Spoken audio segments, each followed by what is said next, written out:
Welcome. Well, you are at home with Jim and Joy, and you are an important part of our EWTN family. And we are delighted that you have welcomed us into your home. We certainly would love to hear from you, so please send us an email with a question or a comment to jimandjoy@ewtn.com. And this is the month of January. This is Pro-Life Month.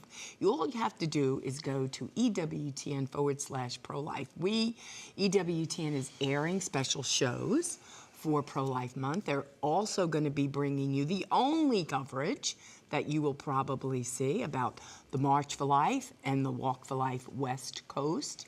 So we'll have two major marches, one on Friday, January 21st, and then on Saturday, January 22nd, Walk for Life West Coast will be happening. And so, and if you're somewhere in between and you want to go to a march in your state and you don't have the means to travel, all you need to do is go to March for Life. There'll be things that are happening in your state, locally, maybe at your capital, or maybe at a local Planned Parenthood. So we want you to get involved and be involved, and certainly be praying that abortion would come to an end, that as the Supreme Court is hearing the deliberations going over Roe versus Wade, the Dobbs versus Mississippi case, that whole beautiful believing, hoping that they will overturn Roe versus Wade. That's what we're hoping and praying for. Well, this is Why not? Perfect day to have with us Janet Morana, Executive Director of Priests for Life. She's going to be sharing with us about a number of projects and campaigns that Priests for Life has. In particular, My Heart Beats Just Like Yours. These incredible images of the preborn child and their personhood that's so clearly there, and all the ways they have about spreading that word, whether it's shirts or buttons you can wear or a beautiful brochure. And Priests for Life and Janet Morana are very well known here at EWTN. Janet does Defending Life television series. She does the Catholic View for Women, Silent No More Awareness campaign. She's the foundress of that. Recall Abortion, her book. The other book, Shockwaves. And so it's great to have our sister in Christ and a very familiar person to you all at this juncture of this week with the upcoming marches that you're speaking about. So we want to equip you to do the work of the ministry. We'll be right back. Plenty more to come. Don't go away.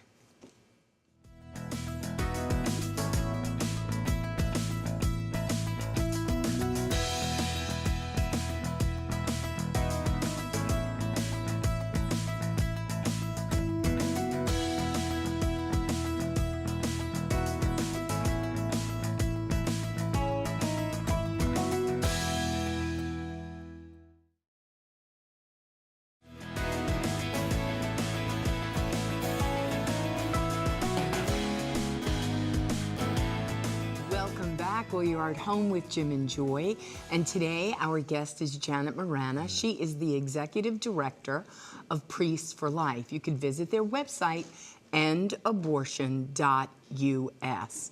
And they have a new project, which Janet's going to tell us about. We're so grateful for Father Frank Pavone, Janet Morana, Kevin and Teresa Burke, Alveda King, and the beautiful ministry that they have throughout the world of telling the truth about abortion, healing men and women that are broken from abortion, and also the beautiful Silent No More awareness campaign, where they give men and women who may have had an abortion in their past a voice to tell their story, and the healing that comes to not only them and their family, but also to the church and to others who hear it, and frees them up so that they too have a voice and they can tell their story. So Janet, we want to thank you for your years of great service and your beautiful witness, but we want you to tell our family today a little bit about the new project,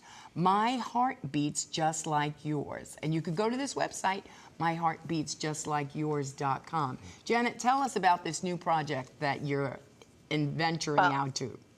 Yeah, well, first of all, thank you for having me, Jim and Joy. Of course, we know each other for a long time in the battle together. Right. And it's kind of ironic. We came up with this project last spring this concept, because the abortion industry right now is focusing on the very early stages of pregnancy with the chemical abortion, as you know. Right. And one of the reasons is they can't find enough doctors to do surgical abortion.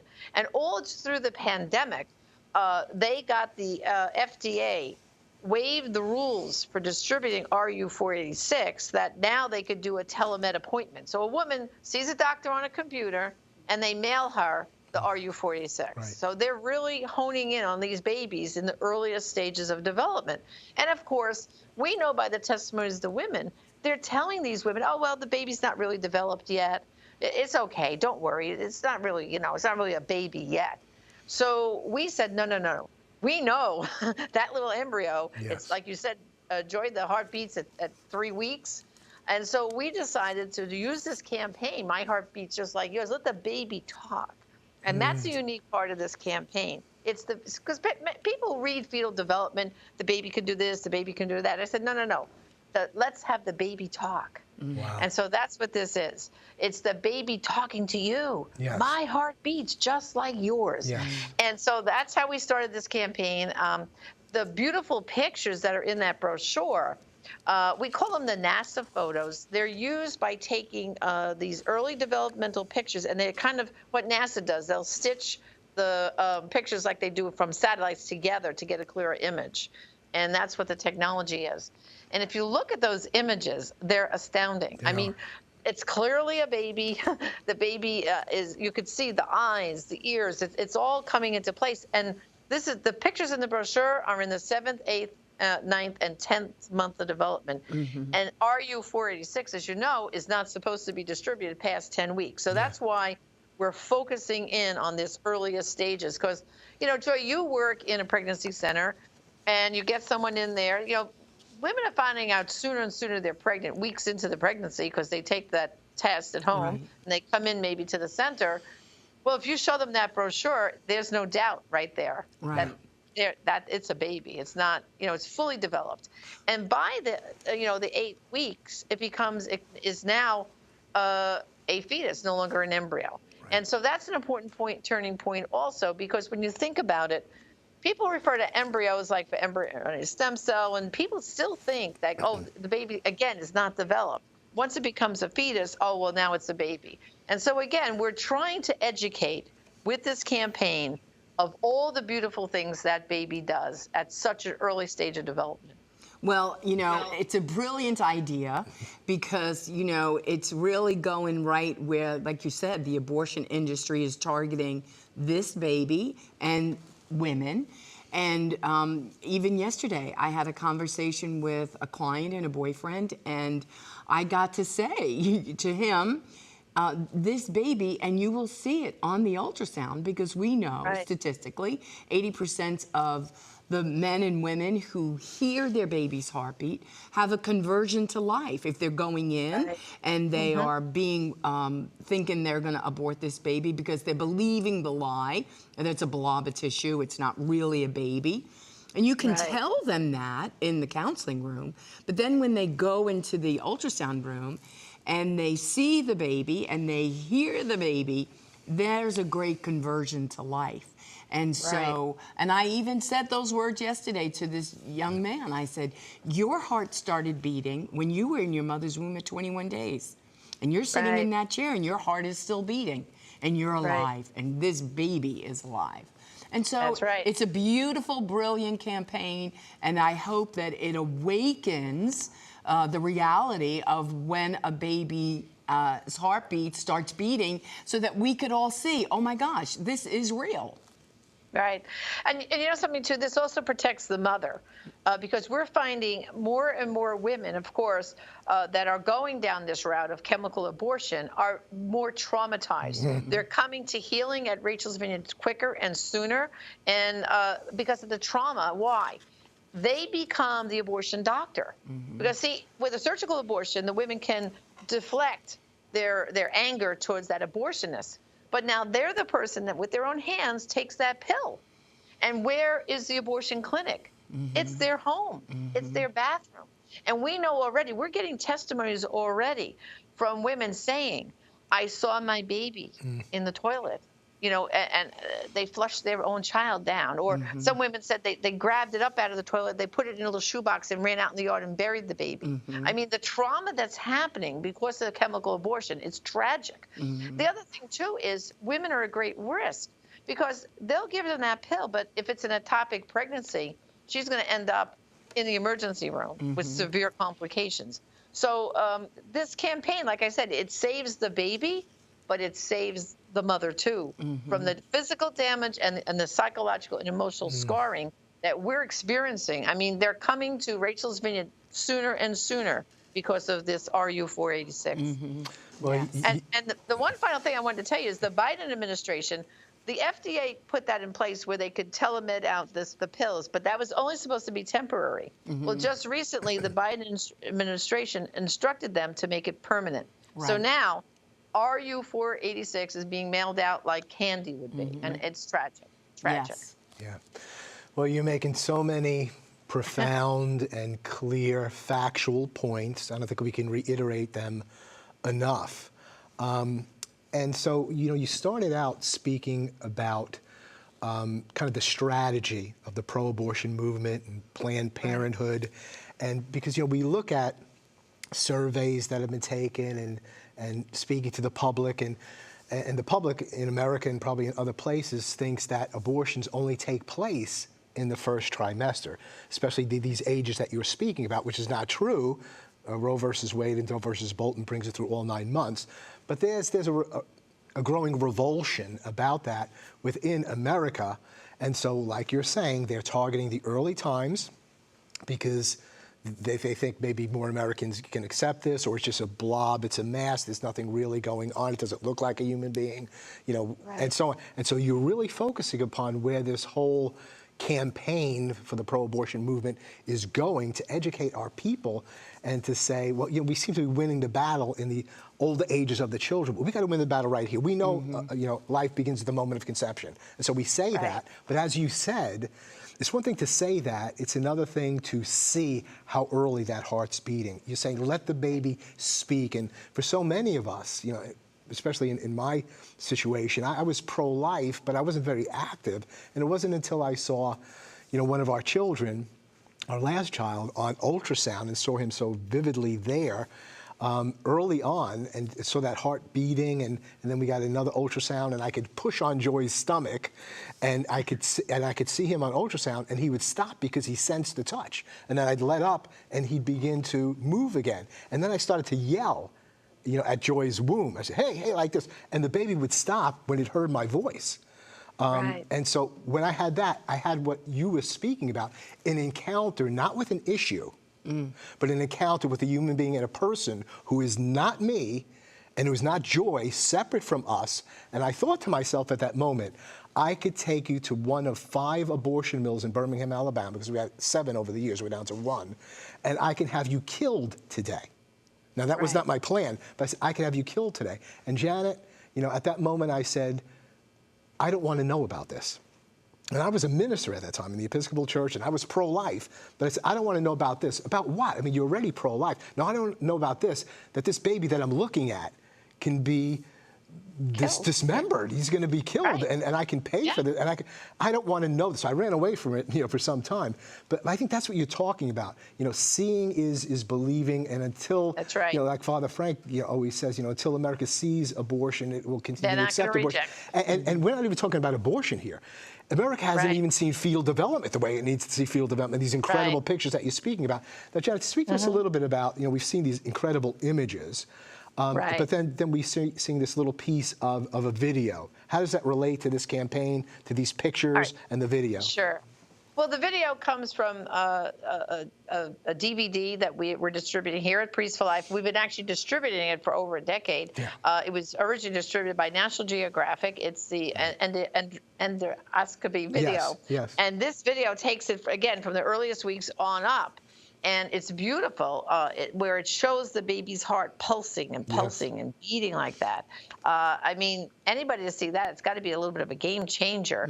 That, oh my goodness, I didn't realize. And the good thing about this program too, Jim, I think schools could be using this. Like the brochure, I think you have it there on the table. You hold it up. Yes.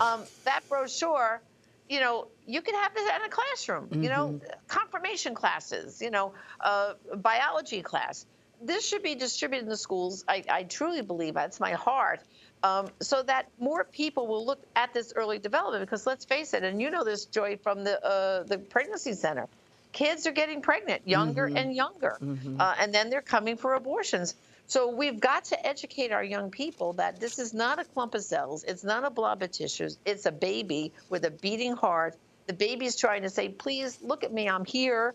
Save my life, Yes. So Yes. Yes. I'm very hopeful about the campaign. And of course, then tied right into this campaign came, of course, the heartbeat bill in Texas, which I Yes. was like, my goodness, come Holy Spirit, Right. We started doing this here, and then the heartbeat bill comes into law, Yeah. in Texas. And of course, we have the Dobbs case, as we know, that we're praying about with the Supreme Court, which of course talks about viability. And so for me, Jim, we've been at this for decades. To me, at such a time as this, Yes. with such a pro-abortion administration and the Congress, and right now we have these hopeful things happening that I can't be more excited. And that's why I'm excited about the campaign, because I always tell everybody, for every baby we save from an abortion, we're also saving a mom and dad too, from what we know is the grief that comes later on. Right. So And the education part is so true. We had a client who came in who had an abortion at 8 weeks in her past. So, but she never got to see the baby on ultrasound, never was told that it was a baby. She was told it was a blob of tissue. So now Right. she gets pregnant again within 1 to 2 years of her abortion, which is very common. And Right. she has the ultrasound, and now she has a real live picture of this pregnancy at 8 weeks. And when the sonographer gave her printed picture, the nurse sonographer gave her a printed picture, she went into the counseling room and just stared at the baby, and she kept saying to me, "Oh my God, what have I done? Oh my Right. God, what have I done?" Because she was clueless. She was told lies from the Exactly. pro-abortion Yeah. community, because that's what they do. They lie. And so here she had to come to terms with her first abortion, right? The Right. reality of that. Now she's post-abortive, and this precious life that God has blessed her with again. So Yeah. tell us about, Silent No More and the impact that is having on the pro-life community. Well, of course, the Silent No More campaign continues to grow. Not only do we have the women, of course, expressing their regret, the men, I regret lost fatherhood. We have the grandparents now saying, I mourn my aborted grandchildren. Siblings coming forward with their testimony. I mourn my aborted sibling. We've had people even come forward with testimonies saying, I regret being an accomplice. So this is where a friend took a friend for an abortion, and they're coming to regret. So the work of Rachel's Vineyard and Silent No More keeps expanding, and kind of like what Shockwaves, my book Shockwaves, does, to show this wider circle of victims. That abortion has impacted everybody. It impacts everybody in the entire family, in the whole community even, because there are people missing, as we say, from the family tree. So we're very excited, of course, at Silent No More. Every week we get more testimonies coming to our website, and people can just go to, if they want to read the testimonies, just go to abortiontestimony.com. And you can read all the different testimonies up there. There's actually a sort there where you can just click off. If you want to read RU486 chemical abortion testimonies, you click that. You could read the traumatic stories of these women who bought that lie, take this pill, no big deal, and you see what happened to them in those chemical abortions. And also, too, they can go to another page, abortionforgiveness.com. Again, put in your zip code, and you'll see where's the nearest Rachel's Vineyard or other healing resources. So we've really, what should I say, fine-tuned everything that we can get people the information very quickly to help them. Yeah, and you've got the website. It's My Heart Beats Just Like Yours. Is it .org as well? That's it? .com. .com. My Heart Beats like Just Like Yours.com. Yep. And if they go there, you'll see the beautiful pictures. Yes. And then there's an opportunity. You can order brochures. Right. We have buttons, T-shirts, bumper stickers. Yeah. We even got in brand new water bottles. So imagine you could be at the gym with your water bottle and you could be educating people. I mean, that's the concept here, is to kind of awaken the people, Yeah. because they're going to be hearing in the news, of course, the heartbeat bill. Obviously, the pro-aborts are fighting that Texas bill, and then we have the Dobbs case. So we have a perfect opportunity, because for once, abortion is in the news, right? Right. The Right. secular media, they're reporting it because they have to. Their hands are Yeah. tied. They're Yeah. reporting it. So Yeah. we've got a window here, Jim, that's opened up where, Right. come on, let's push out Yeah. there and let's educate everybody about this unborn Yeah. child Yeah. while this conversation is going on. Yeah. You know? Yeah, you're educating, but you're also equipping God's people. You're giving an opportunity. We don't know if it's going to happen or not. So Right. it's people could just watch this show and say, "Well, Janet shares that so well, and that's wonderful. That was such an edifying show. Thank you, Janet, for what you do." No, this isn't about Janet, what she does.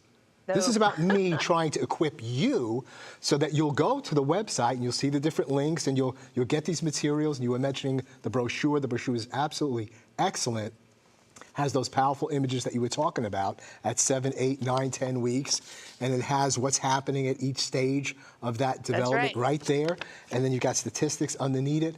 But you're trying at Priest for Life, you know, one of the largest pro-life ministries in the world to end abortion, and to equip God's people for the work of the ministry at this very hour and at this very time. Janet, Morana, we look forward to continuing this conversation tomorrow, going over other projects and campaigns. And finally, Jim, Yeah. one final thing I'd Sure. like to tell Go ahead. everybody. Yeah. Remember, brothers and sisters, there are some abortions only you can stop, and some lives only you can save. That's You know, what I was I telling heard some other lady on a show on EWT. She says the same thing. I think you stole it from her. Anyway, Janet, thank you so much. God bless you. Plenty more to come. We'll be right back. Please don't go away. God bless.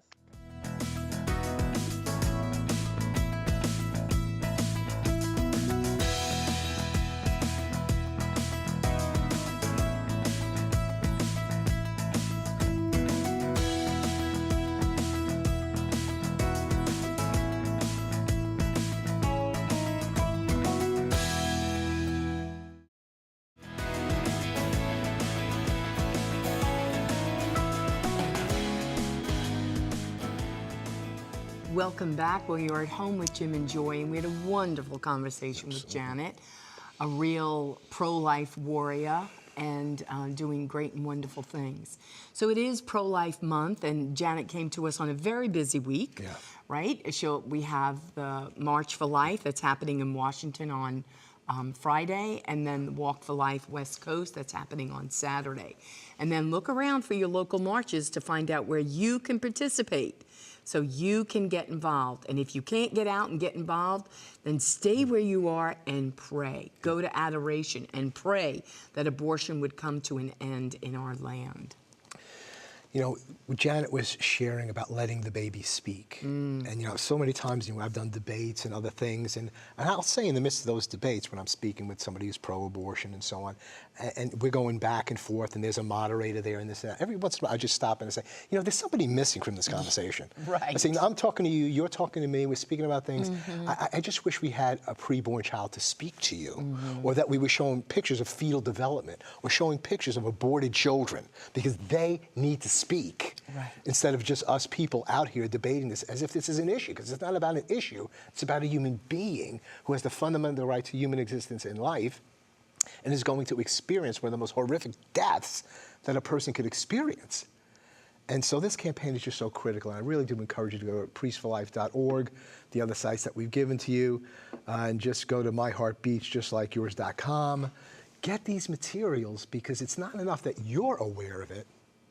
We have to be equipped to do the work of the ministry. And Priest for Life is absolutely incredible in their family of ministries of wanting to equip us to do the work of the ministry, so that we're always ready to give an answer for the hope that is within us, so that we can be articulate, so that we can help people that may have the right to their own opinions, but they don't have the right to their own facts. Right. Priest for Life always says that, Father Frank, others, those of us in the pro-life movement. Just the facts, ma'am, just the facts. So let's go by that and then let God do the work. I mean, you can't bring the conviction, you can't change, but think about how far you've come in the pro-life movement and where you were. Yes. All together, we will build a new culture of life We thank God for EWTN getting the word out to millions of people. We're praying for all the marches that are going to take place, ones that are not as well known as DC and other places. All together, we will build a new culture of life. And life, marriage, and the family will prevail. And Jesus Christ is now and always will be Lord. Keep it on EWTN. God bless you. God bless all of your loved ones. Bye now.